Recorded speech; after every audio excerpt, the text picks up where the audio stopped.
ख्वाजा मोइनुद्दीन चिश्ती की दरगाह में एक प्राचीनतम शिव मंदिर है, ऐसी याचिका है वो अजमेर सिविल कोर्ट में दायर हुई है। हिंदू राष्ट्रीय सेना के अध्यक्ष विष्णु गुप्ता ने वो याचिका दायर की। माननीय कोर्ट ने भी उस याचिका को स्वीकार करते हुए 20 तारीख को दोनों पक्षों को उपस्थित होने को कहना है, साक्ष्य जुटाने के लिए कहा है। तो आज स्थित हम अजमेर में ही और एक ऐसे परिवार में जिनका दावा है कि यहीं से रोज दरगाह में चंदन जाता था। दरगाह का आदमी आता था लेने और 2 प्यालों में चंदन जाता था। जो चपास लगाए हुए आता था वो आदमी बाकायदा। और उस जमाने में कव्वाली भी हमारे बिना स्टार्ट नहीं होती थी। अच्छा। कव्वाली में हम गुसल कराते थे। गुसल मीन्स केवड़ा जल और गुलाब जल छिड़कते थे।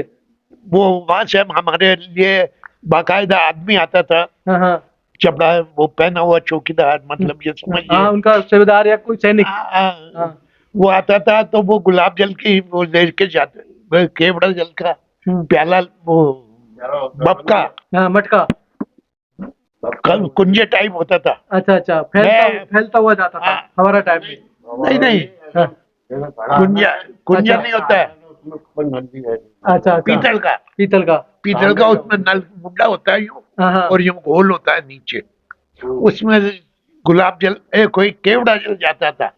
और केवड़े जल की चांदी के वो हमारे छिड़कने के होते थे गुसल के। तो कव्वाली में जब हम गुसल कराते थे दीवान साहब को, और इत्र की सीखें, इत्र की पेटी भी जाती थी, तो इत्र की सीख पेश की जाती थी। जब फिर वो शुरू होती थी, कव्वाली शुरू होती थी। लेकिन वही है, इस तरह बातें की जा रही है कि दरगाह में एक मंदिर होने के था, लोग बातें भी कर रहे। हाँ, ऐसा हो सकता है, क्योंकि हमारे यहाँ से चंदन के 2 प्याले जाते थे। अब हम ये नहीं कह सकते हैं कि एक ख्वाजा साहब के जाता था, एक किसके लिए जाता था। प्याले 2 जाते थे। हाँ, रोज जाते थे। चांदी के प्याले थे। हाँ, आज हमारे यहाँ 6 फुट की अभी भी सिल्ला है वो, जिसमें चंदन घिसता था। बाद में हमने मशीन लगा ली थी। यानी कि रोज है वो 2 प्याले हैं, वो दरगाह में जाते थे चंदन के। अब वो किसके लिए जाते, ये तो जो पुरखे हैं इनके उन्हीं को मालूम, या जो दरगाह में जो लोग काम करते हैं उन्हीं को मालूम।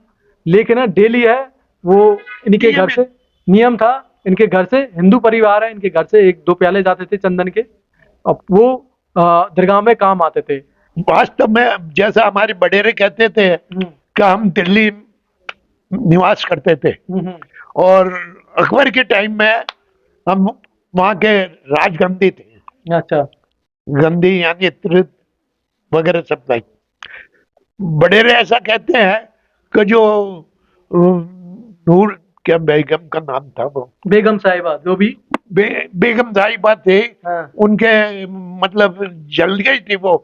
तो जलने से फिर जो गुलाब का इत्र डाला गया था, वो हमारे बडेरों द्वारा ही डाला गया था। और हम उस जमाने के बादशाहों के गंदी कहलाते थे। झगड़ा हुआ, झगड़ों में फिर हम बक्के कोटा चले गए। कोटे में भी फिर झगड़े हुए उस जमाने में राजपूत और उनके मुगलों के। तो हम बूंदी आ गए थे। तो बूंदी से फिर वहां बूंदी में भी झगड़े हुए, तो हम अजमेर आ गए। अब अजमेर में हमारे पास कोई बिजनेस नहीं था। तो जब साझा मतलब अजमेर आया दरगाह, तो जो हमारे बडेरों ने कहा कि यार इससे मुलाकात कैसे करें, ऐसे तो करने नहीं देते हैं बिल्कुल बादशाहों की मुलाकात। तो हमारे बडेरों ने क्या किया कि नया बाजार से, उस समय इसका नाम कुछ और था शायद, नया बाजार। अच्छा। नया बाजार से लेके दौलतबाग तक हमारे गुलाब का इत्र छिड़क दिया। अच्छा। जो उस जमाने में उन्होंने अकबर के टाइम में काम में लिया था वही चीज। तो जब साझा घूमा तो उसने कहा रहे ये मतलब खुशबू तो ये महक कहाँ से आ रही है, कहाँ से आ गई, कैसे आ गई, किसने की? मालूम करी तो पता चल गया भाई ये छिड़का है, इन गंदियों ने मतलब छिड़का। तो हम फिर उन्होंने नजर में आ गए, हमको बुलाया। बुला के तो हमने कहा हुजूर हम तो मतलब बेरोजगार है हाँ, और ये हमारा और काम है। हमारा धंधा ऐसा चलता नहीं है इत्र वगैरह का। तो उन्होंने फिर हमको दरगाह के गंदगिरी की। हाँ। एक जमाना था जब दरगाह में कोई भी इत्र अगरबत्ती ये बेच नहीं सकता था। अच्छा। हाँ, सिर्फ हमारे यहाँ से जाता था हाँ हाँ ये संदल हाँ। और मसाले की टिक्की अंगूर। उस जमाने में अगरबत्ती नहीं जलती थी, अच्छा। मसालदानियां जो रखी हुई थी, हाँ। वो मसालदानियों से ही मसाला गोलियां डाली जाती वो थी। आप के यहाँ से ही जाती थी और आप इस काम में दरगाह से जुड़े हुए थे काफी दिनों से। 74 तक 74 तक। 74 में आप कितनी देर दरगाह में गए? अंदर अंदर गए थे आप दरगाह के अंदर? नहीं, मैं तो नहीं जाना होता। नहीं जाना। अच्छा अच्छा। अभी यूं तो गए, अच्छा यूँ गए लेकिन पूरे नहीं घूमे। उस हिसाब से नहीं गए अपने अच्छा अच्छा। गंदी के हिसाब से। गद्दी के हिसाब से। ये तो लेके गया मैं एक बार इत्र हम्म। गुस्ल कराने, तो अच्छा, इसलिए मुझे पता है। तो ऐसा कुछ दिखा? मेरी 87 की एज है। अच्छा अच्छा, 87 की एज है। ऐसा कुछ आपको दिखा कि दरगाह में कोई मंदिर है इस तरह की जो नहीं, बातें कहते थे कि भाई ऊपर तो ये ख्वाजा साहब की मजार है, हाँ। इसके नीचे अच्छा। बाबा आदम हाँ, के नाम से, बाबा आदम के नाम से, जिसकी बोला आज भी पूजा होती थी उसकी। उसकी कब तक पूजा होती थी उसकी? हमारे यहाँ से 74 75 तक गया था। गया था, उसके बाद नहीं? उसके बाद चंदन महंगा होने से हाँ, हाँ। तब देना बंद हमने कर दिया। मना कर दिया उनको कि भाई हमारे भाव नहीं पड़ता, इसलिए हम नहीं हाँ। दे सकते।